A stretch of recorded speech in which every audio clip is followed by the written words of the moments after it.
بسم اللہ الرحمن الرحیم۔ السلام علیکم ورحمۃ اللہ وبرکاتہ۔ سلطان محمود غزنوی اور خاندان غزنویہ، قسط نمبر 11، 412 ہجری 1023 عیسوی میں سلطان کو خبر لگی کہ قرات اور ناردین کے آدمیوں نے بغاوت اختیار کی۔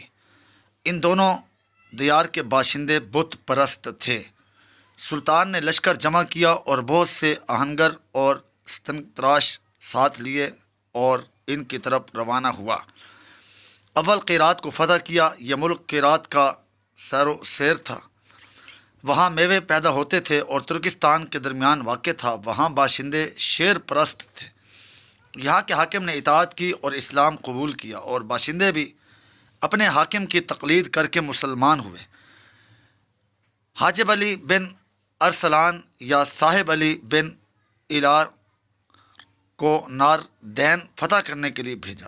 اس نے قلعے کو سر سواری فتح کر لیا اور اس مقام پر ایک قلعہ بنوایا اور علی قدر بن سلجوقی کو یہاں کا حاکم مقرر کیا۔ اسلام نے اس ملک میں اشاعت پائی۔ اس مہم کی نسبت بہت سے محققین کو اشتباہ ہے۔ اول قیرات اور ناردین کے صحیح نام اور مقام دریافت کرنے میں بہت کوشش کی گئی۔ فارسی تاریخوں میں نام ایسی بے پرواہی سے لکھتے ہیں کہ وہ کچھ سے کچھ ہو جاتے ہیں۔ اب دونوں مقاموں کے نام مختلف طرح سے لکھے گئے ہیں۔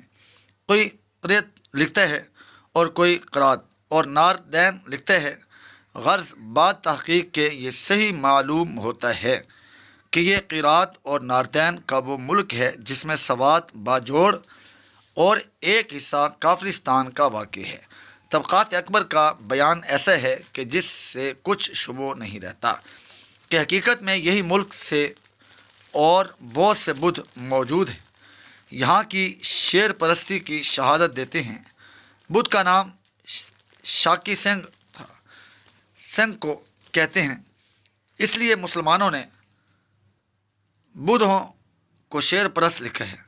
413 ہجری 1024 عیسوی میں راجہ کلنجر کا تادیب کے واسطے سلطان محمود غزنوی نے لاہور سے قصد کیا۔ جب سلطان گوالیار پہنچا اور وہاں کا محاصرہ کیا، 4 روز بعد راجہ نے امان مانگی اور 35 ہاتھی نذرانہ میں بھیجے۔ سلطان نے امان دی اور کالنجر کی طرف روانہ ہوا۔ یہ قلعہ سارے ہندوستان میں استحکام کے اندر اپنا نظیر نہ رکھتا تھا۔ اس کا بھی محاصرہ کیا، مگر نند رائے نے 300 ہاتھی ہدیتاً بھیجے 300 ہاتھی ہدیتاً بھیجے اور امان چاہی۔ ان ہاتھیوں پر فلبان نہ تھے۔ بادشاہ نے ترکوں سے کہا کہ ان پر چڑھو۔ ترک ان کو پکڑ کر سوار ہونے لگے۔ ہندوؤں کو بڑا تعجب ہوا۔ راجہ نے ہندی اشعار سلطان محمود غزنوی کی تعریف میں لکھ کر بھیجے۔ پنڈتوں سے اس کے معنی پوچھے اور ان کے معنی سن کر راجہ بہت خوش ہوا اور اس کو 15 قلعوں کا حاکم مقرر کیا۔ راجہ نے بھی بہت سے جواہر، نقد اور اسباب کو اس کو پیش کیے۔ سلطان پھر غزنی کو واپس آ گیا۔ اب سلطان محمود غزنوی کا دل لوٹ مار کے حملوں سے بھر گیا تھا اور ایسی مہموں میں اس کو مزہ نہ آتا تھا۔ قنوج کی فتح کے بعد جو حملے اس نے کیے وہ اپنی خوشی سے اس نے نہیں کیے، بلکہ مجبوری تھی۔ اب ساری توجہ اس بات پر تھی کہ اسلام کے اشاعت میں گو وہ کوئی بڑا آدمی نہ شمار کیا جائے، مگر یہ بات تو حاصل ہو کہ بت پرستی کے حق میں دبا سمجھا جائے اور بت شکن نام پائے۔ اس لیے اس نے ارادہ سومنات کا کیا۔ یہ حملہ اہل اسلام کا ایک مشہور جہاد ہے۔ اب تو ہندوستان کے لوگ سومنات کا مقام بھی نہیں جانتے، لیکن وہ اس دور میں بڑے تیرتھوں میں گنا جاتا تھا۔ گرن کے دن لاکھوں آدمی دور دور سے یہاں آتے تھے اور ہندوؤں کا یہ اعتقاد تھا کہ روحیں بدن سے جدا ہو کر ہومنات کی خدمت میں مسئلہ آواگون کے موافق آتی ہیں، اور سمندر کا جوار بھاٹا نہیں ہوتا بلکہ سمندر اس کی پرستش میں اٹھتا بیٹھتا ہے۔ اس مندر کا وہاں مقام ہے جہاں اب جزیرہ نما گجرات میں بھابری دار ہے۔ وہ مہادیوں کا مندر تھا۔ جس مکان میں سومنات تھا وہاں باہر کی روشنی نہ آتی تھی۔ جواہر اور الماس جو در و دیوار میں جڑے ہوئے تھے اور جڑاؤ قندیلوں میں لگے ہوئے تھے، ان کی جوت اور جگمگاہٹ سے وہاں دن رات برابر تھے۔ 56 ستون مرصع جواہرات کے لگے ہوئے تھے، 2 ہومن سونے کی زنجیر لٹکتی تھی، 200 من سونے کی زنجیر لٹکتی تھی، اس میں گھنٹے گھڑیالیں لٹکتی تھیں۔ جس وقت پوجا کا وقت ہوتا وہ بیٹھتے تھے۔ اس کے مصارف کے واسطے 2000 گاؤں معاف تھے، 2000 پنڈے وہاں حفاظت کے واسطے متعین تھے۔ دروازہ کے سامنے ہومناتھ کھڑا تھا، پورا 5 گز لمبا، 2 گز زمین کے اندر اور 3 گز زمین کے باہر۔ گنگا اگرچہ 600 کوس پر ہے، مگر روز تازہ گنگا جل آتا تھا اور اس سے سومناتھ کو اشنان ہوتا تھا۔ 500 گائیں اور 300 گویے تھے جو پوجا کے وقت بھی بھجن گاتے تھے اور ناچتے تھے۔ اس قدر دولت اس مندر میں جمع تھی کہ کسی راجا کے خزانے میں نہ ہوگی۔ غرض جب مہم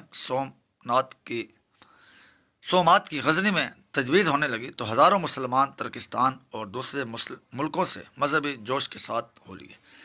ان کی تنخواہ تھی نہ ورہمہ، فقط غنیمت کی امید ہمراہ تھی۔ ماہ ستمبر 415 ہجری 1064 عیسوی میں یہ فوج غزنی سے روانہ ہوئی اور ماہ اکتوبر میں ملتان پہنچی۔ یہاں ملتان سے راستہ بالکل جنگل ہی جنگل تھا، نہ راہ میں آدمی ملتا نہ کھانا۔ 45,000 اونٹوں پر پانی اور غدہ لادا گیا۔ ہر سپاہی تاکید کی گئی کہ وہ اپنے کھانے پینے کا سامان رکھ لے۔ غرض یہ سب سامان درست کر کے 350 میل لک و دک میدان کو لپیٹ کر اجمیر کے پاس سلطان، اگرچہ کوئی راجا ایسا نہ تھا کہ سلطان کے ارادے سے واقف نہ تھا، مگر کوئی یہ نہ سمجھتا تھا کہ یہ طوفان امیر بجلی کی طرح آن پڑے گا اور پہاڑ کی طرح آن اڑے گا۔ اب راجہ اجمیر نے سوائے بھاگنے کے کوئی چارہ نہ دیکھا۔ راجہ بھاگا، دارالخلافہ خالی ہوا، اس کا ہر ایک گھر بے چراغ ہوا۔ سامنے تارا گڑھ کا قلعہ نظر آیا، مگر سلطان محمود غزنوی نے اس کے محاصرے کو بے سود جانا، اپنا سفر بمنزل طے کرنا شروع کیا۔ راہ میں جو جوا اور قلعے پڑے ان کو ٹھکراتا ہوا چلا گیا۔ گجرات کے مشہور شہروں میں سے اول وہ نہل واڑہ میں پہنچا۔ اگرچہ راجہ یہاں کا بڑا راجہ تھا، مگر سلطان محمود غزنوی کے سامنے سے بھاگ گیا، یہ نمایاں کی دھون میں چلا گیا۔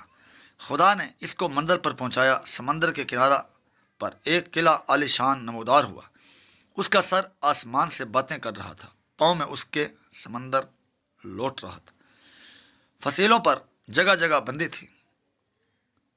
جب مندر والوں نے دیکھا کہ نشان محمودی لہرا رہا ہے اور اس کے ساتھ ساز و سامان لو لشکر موجود ہے تو دیواروں پر کھڑے ہو کر پھر پکار کر کہتے تھے کہ تم اپنے لشکر کے گھمنڈ پر ہم کو لوٹنے آئے ہو، اس کی تم کو خبر نہیں کہ ہمارے یہاں دیوتا سومناتھ نے تم کو یہاں بلایا ہے۔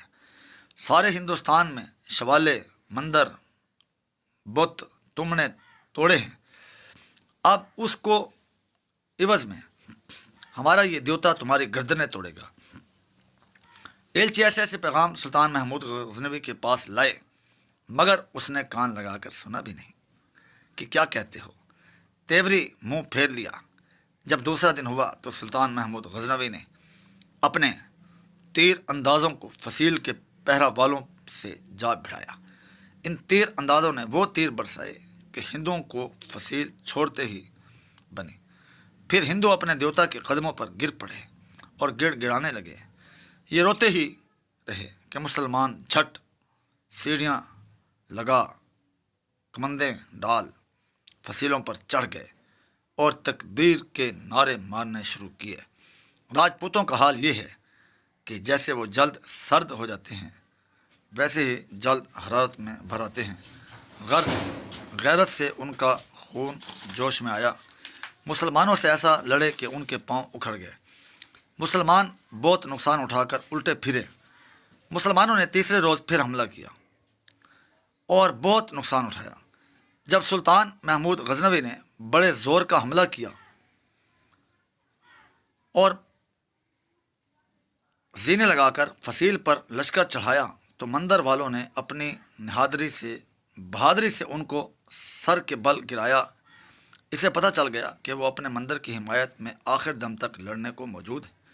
اب آس پاس کے جو راجہ مندر چھڑانے کے لیے جمع ہوئے تھے انہوں نے باہر اپنے لشکروں کی صفیں آراستہ کی، مجبوراً محاصرہ چھوڑ کر نئے دشمنوں سے لڑنا پڑا۔